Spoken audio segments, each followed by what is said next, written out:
This kindergarten class is actually run by two teachers who are teaching partners, and this video was from before the first day of school. I like that they've started outside the classroom and they include the bulletin boards that students and parents see as they come in. On this board, they post photo snapshots of the learning that is taking place, and they update it as they move throughout the year. Next are the group work boards.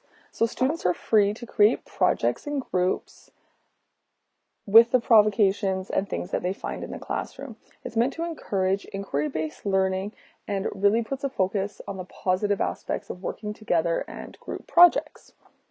There isn't an assignment, it's just what students choose to work on and what they choose to display.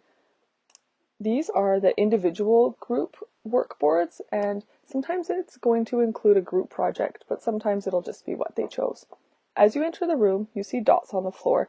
The dots are in groups of 5, and there are other groups of 5 found throughout the room. This is meant to encourage thinking in the group of 5 blocks and adding numeracy to transition points throughout the day. This leads us to the cubby area. It's organized and color coordinated, ready to welcome students on their first day of school. These signs look really nice, but they also serve a purpose. They are where we put notes for going home and reminders of things not to forget. This is the class gecko, Gordon. He's found in the science area.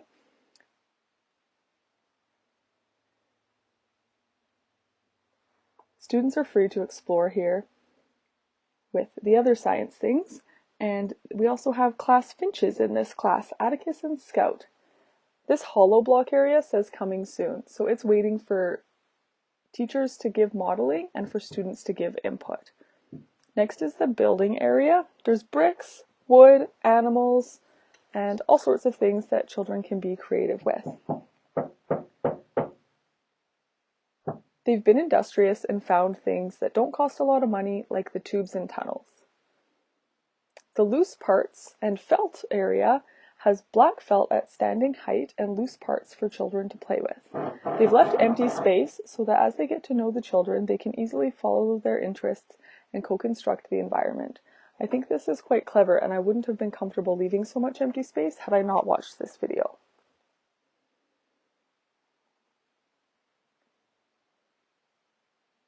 Next is more math and science. They've brought in bird's nests, magnifying glasses, crayons, paper, and pencils, so students are free to take control of their own learning, investigate, and document as they see fit.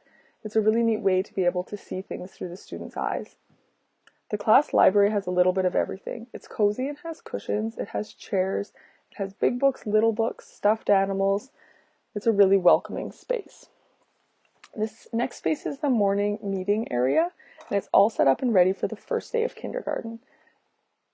They're using technology to show on the wall, and each student can add their name to the box. Then they have a job chart, and new jobs are always modeled, and students rotate through the jobs. This is their little command center. It again follows the 5 structure. There's opportunities for counting as children count how many children are there, the days. They work in 10 frames as well. And they have a calendar to the right that they can fill out, documenting how many people were there that day, what was the weather, anything that the children see as relevant. In the green chart, children can write their questions. This is also a good reminder to teachers to remember their questions.